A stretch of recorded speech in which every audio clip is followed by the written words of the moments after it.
Hey guys, this is the Unlucky AngelStar, and here we are yet again talking about Klonoa, as we're finally going to take a look at the last remaining thing of this Klonoa retrospective, and that is his spin-off appearances. If you've been following me on this channel for a month now, you probably know I've been actually doing a retrospective on the Klonoa series, and we just finished our rundown on the mainline series of the Klonoa franchise, both Klonoa Door to Phantom Isle and Klonoa 2 Lunatia's Veil. Now note when I say mainline games, that's mostly because I consider all these titles from Klonoa spin-offs, as in they are non-canonical to the mainline Klonoa franchise, even though they tried their best to find a way to interconnect these worlds one another. And you thought Kingdom Hearts timeline was confusing? Before I should mention the main games, I should also mention the other appearances Klonoa has made over the years. Klonoa was actually a playable character in games like Alpha Racer 3, along with his hoverboard, MotoGP, where he's riding a motorcycle, Family Tennis Advance, Smash Court 3, Baseball and Pro Yaku Famitsu, along with other forgotten Namco characters. He also appears in the arcade game World Kicks. He's also playable along with another character we'll be talking about, along with the moves and Joka in the game Namco X Capcom exclusive to Japan. In the game Namco High, a dating sim featuring Namco characters, Lolo is one of the dateable characters, and she's become a bit of a tsundere, and his series has made a handful of cameos in games like Soul Calibur 5, Tekken 7, and especially throughout the Tales series. But other than that, these are the last few games of the Klonoa series. I should probably mention this before we actually get started. A lot of these games are regional exclusives, so there's not really a proper way for me to play these legally, so I finally learned how to emulate games. Well, most of them. All the footage you're seeing has been me playing most of these games with an emulator to the best of my abilities. I should also let you know my gameplay of Door to Phantom Isle was also emulated, because owning an official copy is, well, expensive, and I don't have that kind of cash to throw in. That's why I'm actually really lucky to actually own the remake. So let's begin this look back at one of the most iconic Klonoa games that a lot of people have probably played. Oh, scratch that, I made a mistake. It's actually the most obscure Klonoa game no one's ever played. Klonoa Moonlight Museum.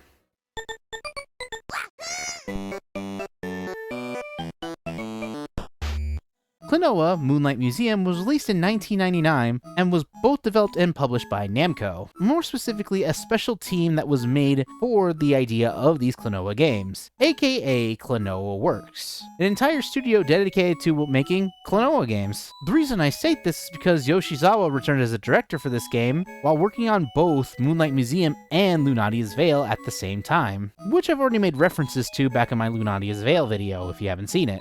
What makes this game a little more weirder than the others is the fact that it was released on something called the Wonder Swan Color. What's a Wonder Swan, you ask? I'm not entirely sure myself. All I can gather is that it's a Game Boy knockoff that was really popular in Japan, but still couldn't beat the sales of, the Game Boy. But considering this game came out before Lunatia's Veil, what would this game be about, honestly? Would you believe if I told you it was a prequel to Door to Phantom Isle? Yeah, me neither. I told you the timeline would get weird. The game begins with Klonoa and his friend Hupao coming across a young girl crying, who tells them that the moon just suddenly disappeared. Apparently, it was divided into fragments and stolen by a mysterious group of artists that reside in the nearby Moonlit Museum. Determined to help, the duo rush off to the museum's entrance, and once they come inside, they're greeted by a painter named Pico who traps them inside a piece of artwork. So, Klonoa and Hupao must fight their way to escape through the 5 worlds within the museum itself before finding the source of all their troubles and restoring the moon to the sky. Now, I'm generally going to be honest here. Though I did emulate a lot of these games, ironically enough, Moonlight Museum is the only one I couldn't emulate.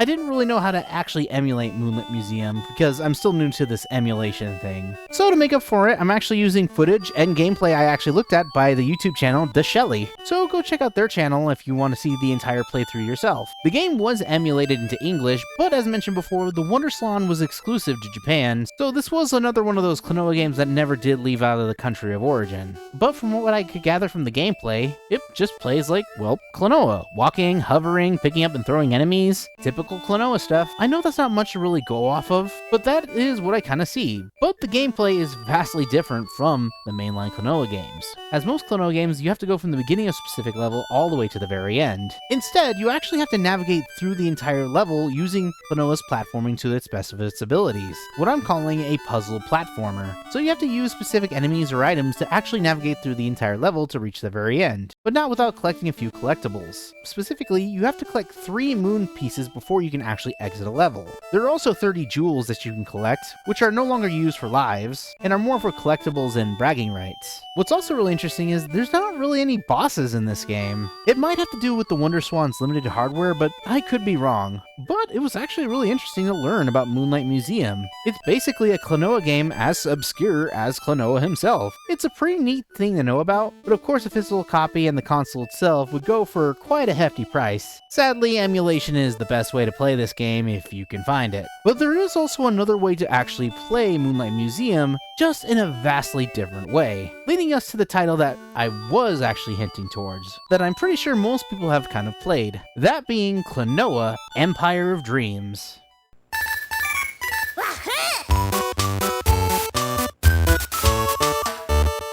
Klonoa Empire of Dreams released in July of 2001 on the Game Boy Advance. It was published and developed by Namco, but it also had a secondary developer known as Now Production, a studio who's actually worked with many big-name companies like Nintendo, Sega, Taito, Hudson, Capcom, and more, with their most recent development being Deadly Premonition 2. Why does this game keep coming up on my list? Oh, whatever, I should probably mention the story. So one day, Klonoa wakes up from a dream, but apparently he gets arrested because dreams are illegal to have in the kingdom he's currently in. So the king asks Klonoa to prove the worth of dreams and solve the issues going around within the kingdom. So Klonoa and Hupao are traversing the entire world to prove that dreams are not just some silly little thing that people have when they're sleeping. It seems kind of impossible to do unless you know a way to make them not dream.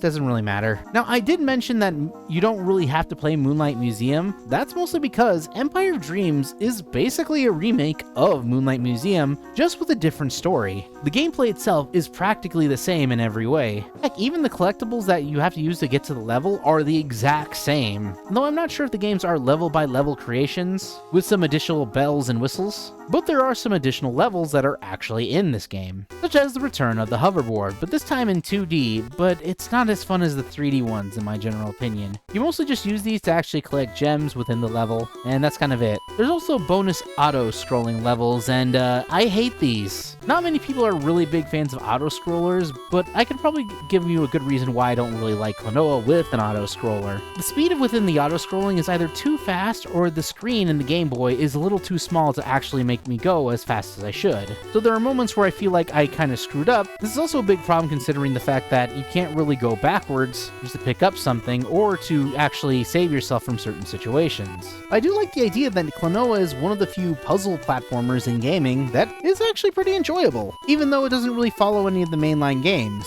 That's why I consider it a non-canon timeline. I mean, after defeating the first monster in the world, it turns out that monster was actually a kangaroo named Chipple, who actually had a dream of becoming stronger, only to then realize that, well, his dream became a reality, or more of a nightmare. And throughout the Empire, we see other people get corrupted by something that eventually takes us back to the castle, thinking it was the king, but it was actually this one guy we see for one screen, who clearly looked evil.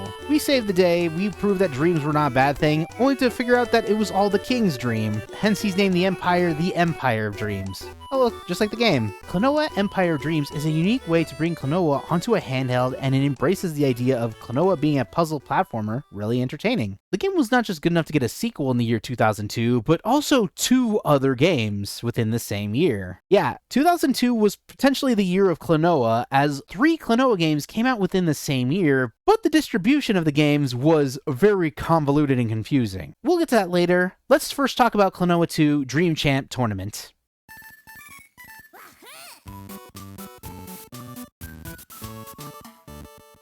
Klonoa 2 Dream Champ Tournament released on the Game Boy Advance on August of 2002, and developed and published again by Namco and Now Production, taking place right after Empire Dreams, I believe, even though Hupao is not even in this game, as we see Klonoa defeat another dose of Nightmare Fuel, and these get sent an invitation. Sadly, it's not to Smash Brothers, but instead to the Dream Champ Tournament, where many warriors throughout the Dream World compete to be the best of the best, held by a cyborg man named Garland, who's clearly the bad guy here. Also, Klonoa actually reunites with Lolo, Popka, and Chipple? The same Chipple from Empire of Dreams? Ooh, and even got a redesign that's actually really cool. Good for him. Joka is also here too, and apparently both him and Klonoa don't seem to recognize one another. Odd. That might be a situation, not being canonical to the mainline game. This is also where we're introduced to the newest character of the series, named Gantz, or Gunts. It's more of a pick your poison situation, who's an angsty looking dog with guns, which is making the Sonic the Hedgehog comparisons even more, comparable. Though he may look and act like Shadow the Hedgehog, he's more like Knuckles, as he comes across as rude, but tends to be a nice guy when you get to know him. And yeah, no surprise, this plays exactly like Empire Dreams, but they've actually added some new changes. One of which is adding some of the enemies that were a part of Klonoa's 2, Lunati's Veil, to better solve puzzles. Mostly the Thunder Jumpers and the one that everyone hates. The hoverboards also got a new 3D design and are better than the last version, though I can't say that about the hit detection. And levels actually have a bonus collectible in Gears. And also a ranking system depending on how much damage you took, how much items you collected, and how fast you beat the level, which actually gets you some cool low poly art. Now, what I'm saying here is actually a lot of great positives about this game, and yeah, there are a lot of good things about Dream Champ Tournament. Unfortunately, the game gets far more difficult and annoying after the third world. Let me state this, the third world has some underwater gimmick levels that are borderline awful to sit through, and some puzzles involve a whole lot of backtracking. Boss fights are also some of my least favorite in the Klonoa series, because it's basically a race to the finish sort of situation, but you don't really get to face your opponents head on. You're either just facing a giant monster or navigating the entire level to find a specific item in order to get to the next area, with the worst bosses in my opinion being against Gantz, which by the way you don't actually get to see his in-game model besides in the cutscenes, and of course the fight against Garland. Especially that final third act, that was terrible. Speaking of Garland, it turns out he's actually turning all the loser fighters into gears for his giant machine in order to take over the dream worlds. But Klonoa of course takes on that challenge and defeats him. Garland gets arrested because one of the combatants was actually a member of the Dream Police. Klonoa earns the Dream Champ trophy and Gantz runs away with the money, and everyone's cool in the end. Klonoa 2 Dream Champ Tournament is probably the most challenging game in the series. So much so that I think I died the most in this game than I did with any other Klonoa game combined. Now, just because a game has a challenge doesn't mean it's always going to be good. I'd say the first half of the game is very entertaining, but it's the second half that gets really tedious and obnoxious, especially with its puzzle gameplay. But if you're really dedicated to the Klonoa series like I am, it's still a must-get. And both Empire of Dreams and Dream Champ Tournament you can still get on the Wii U eShop. Just get it now before it's gone forever, and they're like $7. Even though I still use the emulator, I still have the digital version of these on my Wii U. So I might play those again on stream sometime in the future. Now, the last two games in the Klonoa series are the epitome of Klonoa's weirdness. For starters, the first game we're going to be talking about is also the last game on the PlayStation 1, and it's none other than Klonoa Beach Volleyball. I'm being serious here.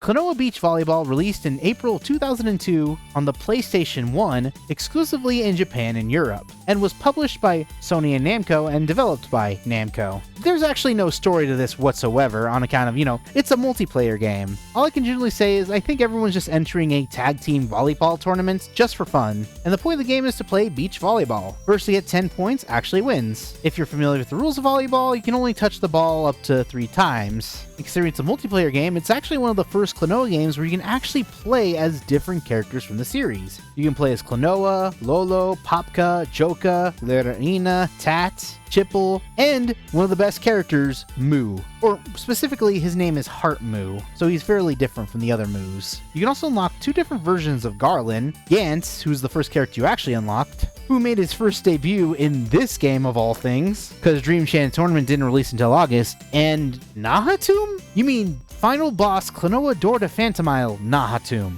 Wow. You sure did get a downgrade. Lastly, I should probably talk about the gameplay, and that's mostly because that's the major thing about this game. So by playing over 10 minutes of tutorial, you actually learn how to serve the ball with square, pass it around with the X button, and to use your special button, which if you can use really well can get you up to 9 points if the ball has landed all over the playing field. And you can even control the aim of the ball with the analog stick. The gameplay can be a little complicated at first, but I'm not gonna lie when I say I actually had a lot of fun playing Klonoa Beach Volleyball of all things. Of course, I only did one playthrough of the campaign mode with Moo and Chipple, who also happens to be here. Namco really must have loved Chipple. But I actually learned after beating the campaign mode, only the team captain gets the ending. So if you actually want to beat the whole game 100%, that means you have to play the campaign a total of 12 times. That can be a little crazy in all honesty, but I honestly recommend playing it a few times until you unlock Nahatum, so that way you have all the characters and then play with friends. That is if you live in Europe or Japan, or if you emulated it like I did. It's generally amazing that the only multiplayer game of the Klonoa series is Klonoa Beach Volleyball. I'm kinda disappointed that there were no other Klonoa spin-offs like a kart racer or a party game. But considering that most Mario Party clones are kinda bad, I think we dodged a bullet there. But now I have saved what's potentially the best for last. Or the weirdest for last, as this Klonoa game is its own canon entirely. The last Klonoa game is borderline weird on its gameplay, design, and story. This game is so weird, it's one of the only Klonoa games that not actually have Wahoo in the title. So let me show you the last game of the Klonoa series, Kaze no Klonoa Densetsu no Star Medal, or Klonoa Heroes, The Legend of the Star Medal.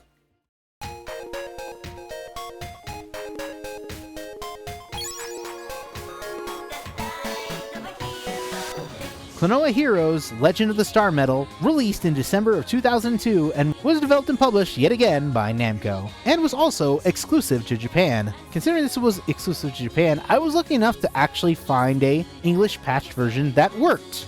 For the most part. Normally when we think of Klonoa, everyone automatically thinks of, puzzle platforming. So it comes to my surprise as Klonoa Heroes is a top-down action RPG. Of course, we do have to talk about the story of the game, and I'll try my best. As Klonoa dreams of wanting to become a hero, and the only way to show that you're a true hero is if you have a hero medal. And after running into a few memorable characters like Popka Lolo and your no longer dead grandpa. Also, don't forget Chipple. We all love Chipple. You run into Gantz, who steals the flower that Klonoa was going to give to Lolo, and he fights him for it, leading him to want to become stronger and to become a true hero. After defeating Gantz, we give Lolo the flower, and we set off on our journey to get stronger in order to become a true hero. This is also where we get the most character development with Gantz, as yet again he goes for that tough guy persona, but he's actually secretly nice. We also learn that he's not a real big fan of boats. I like him already. There's also a third character that's exclusive to this game entirely, named Pango, a giant armadillo who throws bombs, who I sadly couldn't get to see footage of on account of, well, I'll explain later.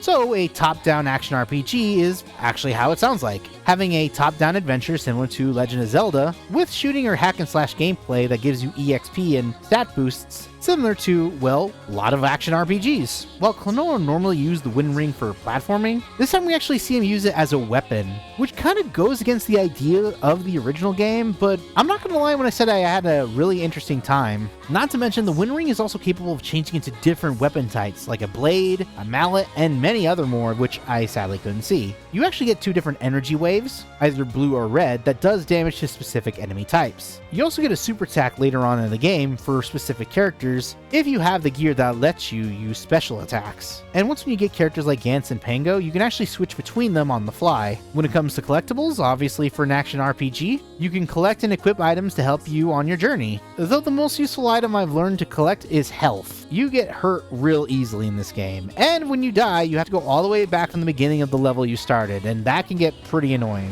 With most of the Klonoa games, I played all the way to the end. Even with Moonlight Museum, I watched the entire playthrough. Unfortunately, I couldn't do that with Klonoa Heroes. Now, the reason why I didn't beat this game, one, it's an RPG, so it's gonna probably take a few dozen hours for me to beat it, and secondly, the emulator was not translating everything I needed for the game. So when I got to a specific underwater level that I needed a specific item to equip, I didn't know what I needed, and I got soft locked there. Hence why I never got a chance to meet Pango. But from what I played, Klonoa Heroes is actually really fun, and I'm kind of disappointed that this was a Japanese exclusive. In fact, that's actually one of the weirdest things about these last three Klonoa games. You had 3 Klonoa games come out within the same year, but only Dream Champ Tournament was the only one that was available everywhere, including the US. While Beach Volleyball was only exclusive to Europe and Japan, and Klonoa Heroes was a Japanese exclusive. So if you only lived in Japan, you got to play all 3 of these games.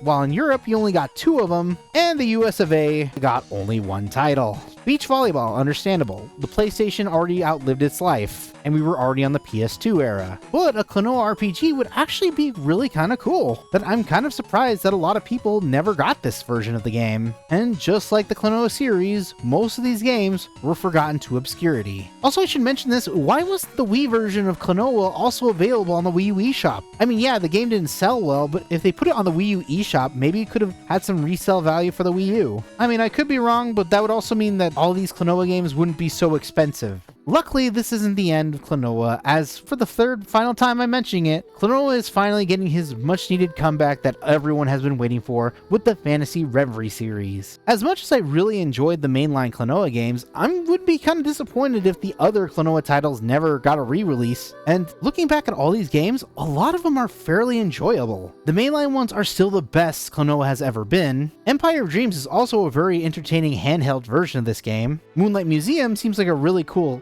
collectible item. Klonoa Heroes was a fairly enjoyable story that's non-canon to the major timelines, and as much as I wasn't really a big fan of Dream Champ Tournament, I still thought it was really enjoyable, and it actually had some nice visuals. Fantasy Reverie series is probably going to be the comeback Klonoa has been needing, and who knows, maybe they'll even port the GBA versions on the Switch. Or better yet, even add them as hidden collectibles in Fantasy Reverie. There's a lot of interesting things about Klonoa himself as a character and throughout his development history. Not just with his video games, but also the types of comics that also exist. There exists a Klonoa manga and a webcomic that tries to interconnect the Klonoa universe into one, which sadly got discontinued after it got really good. But you know what? There's actually one more thing about Klonoa I actually really want to talk about, that I'm pretty certain even the most hardcore Klonoa fans don't even know exist. Though this may be the end of the Klonoa retrospective in gaming, I've got one more Klonoa video for you all. So tune into that, and thanks for watching.